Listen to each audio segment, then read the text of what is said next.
शुभ सकाळ सर्वांना. सकाळच्या बरोबर 7 वाजलेले आहेत. गोठ्यातलं काम आवरून झालेलं आहे. तर इथं थोडंसं रात्री आपण हरभरे भिजत घातले होते, तेच काढायचे ते. आणि दिवसाची सुरुवात सुंदर अशी झालेली. हौदावर सकाळी सकाळी ना पाणी इकडं तिकडं घेण्यात सांडण्यात येतं सांडतं ना, तर तिथं आहे ना चिमण्या इतके म्हणजे पक्षी सगळेच असे इतके जमा होतात ना. सध्या उन्हाळा इतका भयंकर उन्हाळा आणि पाणी पक्ष्यांना भेटत नाही आहे. तरी पण कसं थोडंसं इथं हौदाच्या इथं ना 2-3 जागेवर पाणी ठेवलेलं आहे चिमण्यांना पिण्यासाठी. त्या हे करतात. पण काय होतंय, कोंबड्या आहेत ना थोडं असं वल्ल्याच्या जागेवर असं उकरून पाणी ठेवत नाहीत. सारखं 2-3 वेळा भरावं लागतं. उन्हाळ्यात चाफ्याला पानं कमी राहतात थोडे, पण इथं हौदाच्या जवळच असणं सारखं जास्त पाणी भेटते. त्याच्यामुळे जितकं फुलांनी पण भरला तितकं पाणी पण हिरवेगार असे चाफ्याचे आहे. तर उन्हाळ्यात सहसा राहत नाहीत. तर इथं चूल पेटवून पाणी ठेवून घेतलेले.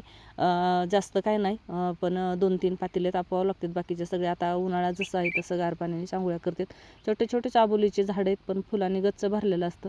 पण आत्ता म्हणलं तसं कोंबड्यांना इतकं उकरून हे करतात ना, पाणी घातलेलं असलं ओलं असलं की कोंबड्यांचं उकरायचं चालूच राहतं.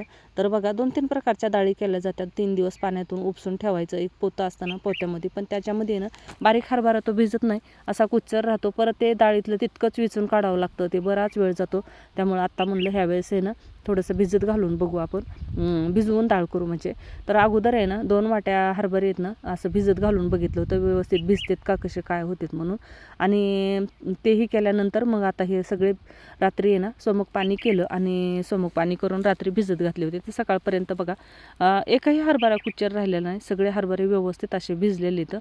तर ह्याच्यामध्ये ना एखादा खडा आहे, तर ते बरोबर असं वरची वर असं जर का हरभरे करून काढले तर त्या खडे खाली राहते. तर ज्या बायका होत्या ना त्यांना इतकं भारी येत होतं, मात्र हे होता खडं अजिबात यायचं नाही. आमच्या सासूबाईंना पण इतकं चांगलं म्हणजे ते मात्र धुताना त्याला असं म्हणजे वैचून घेणं असं हे म्हणत होते. व्यवस्थित असं हे करून घ्यायचं. जुन्या माणसं जातात पण त्यांच्या आठवणी कायम आपल्यासोबत असतात. असं काही छोटे मोठे असले कामं असले की आठवण येतीच त्यांची.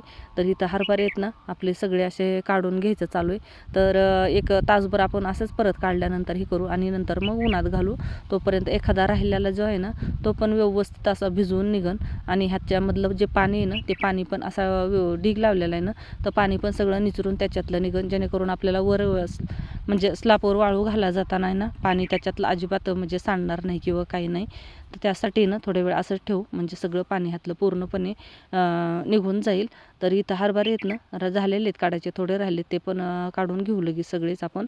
तोपर्यंत लाईट आलेली आणि लाईट आल्याबरोबर आहे ना हौदातलं पाणी कमी झालेलं होतं.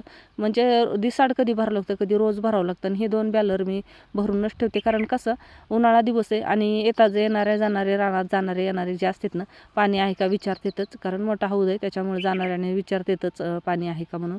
त्याच्यामुळं पण तर आपल्याला घरात पण पाणी जास्त भरून ठेवायची लागत नाही गरज. इथं बॅलर जर का भरून ठेवले आपण तर म्हणून इथं प्यायचं पाणी पण घ्यायचं चालू आहे आपलं.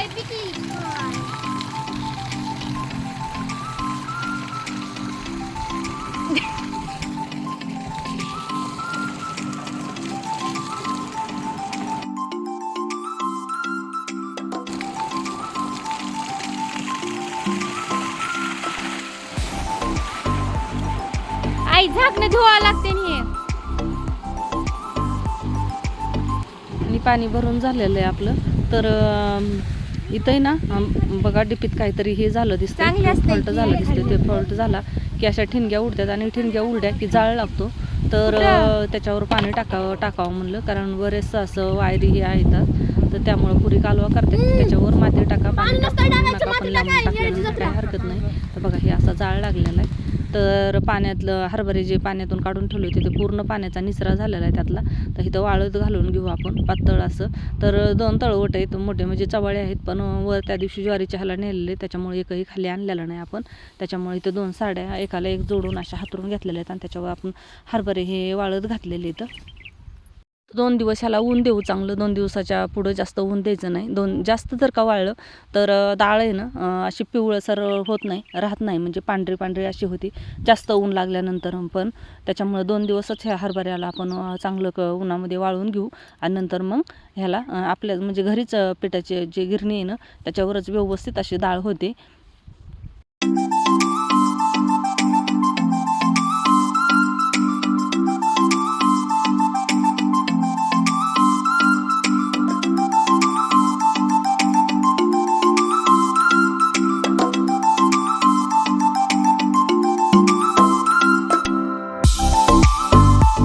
बघा 1.5 महिन्यापूर्वी आपण जी ऊसाची लागवड केली होती तर त्याच्यामध्ये गवत बघा किती आलेलं आहे. म्हणजे असं महाग बघूनच देत नाही शेतकरी म्हणलं ना की तोंडच काढू देत नाही कामाने ना. आणि ऊन तर इतकं भयान लागते ना. आणि आता हे खुरपून काढायचं म्हणलं तर म्हणजे बघा बायकाचं काय ना कसं आपण म्हणजे हे करू किंवा काही होईल, पण ऊन किती लागतंय भयान असं ऊन लागतंय. इथून इतकं काम केलं, अर्धी सरी काढली की लगेचच पाणी प्यायला बसा हे करा, कामच अजिबात होत नाही. तर त्यामुळंच आहे ना म्हणलं आपण ह्याच्यावर तणनाशकच मारून घेऊ. तर त्यासाठीच आहे ना तणनाशक मारून घ्यायचे आपल्याला. पण हे अगोदर आहे ना रान भिजवायचं चालू आहे. साहेबांचं पण तिकडं भिजवायचं चालू आहे. 2 मोटरा चालू केलेल्या आहेत.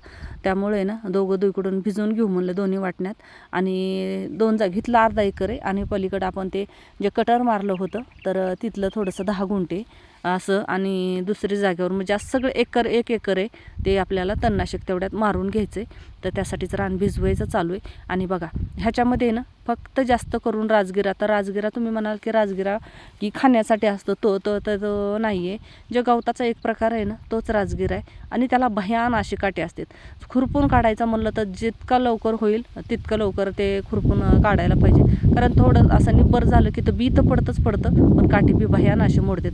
तर इथं भिजवून झालेलं आहे आणि तणनाशक मारण्यासाठी आपण अगोदर ऊन झालेलं आहे त्याच्यामुळे 5 पंपाचा अगोदर आपण हे करू. हे 10 पंपासाठी आपल्याला औषध आणलेलं आहे. हे तमर 1 लिटरमध्ये येते आणि हे 2,4-D. तर हे 2च मारणार आहोत आपण. जर का शिपी काही असेल तर त्याला अजून दुसरं एक वेगळं औषध असतं, आपण तिथं सांगितलं की ते बरोबर देतात. त्यासाठी 5 पंपासाठी आपण इथं 5 लिटर अगोदर पाणी घेतलेलं आहे. अर्धा लिटर इथलं तमर हे जे लिक्विडमध्ये ते बरोबर टाकून घेतलेलं आहे आणि अर्धा किलो पॅकेटमधले जे 2,4-D आहे ना पावडर ती टाकून घेतलेली. आता हे 5 लिटर पाण्यामध्ये हे सगळं मिश्रण एकत्र करू, चांगलं कालवून घेऊ आणि एका पंपासाठी 1 लिटर आपण पंपामध्ये परत हे मिश्रण केलेलं जे औषध आहे ना ते टाकून घेऊ.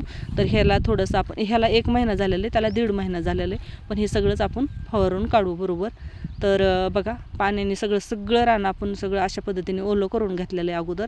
आता हे सगळं मिश्रण एकत्रित झाल्यानंतर पंपामध्ये आपण भरून घेतलेले आणि फवारायचं चालू आहे.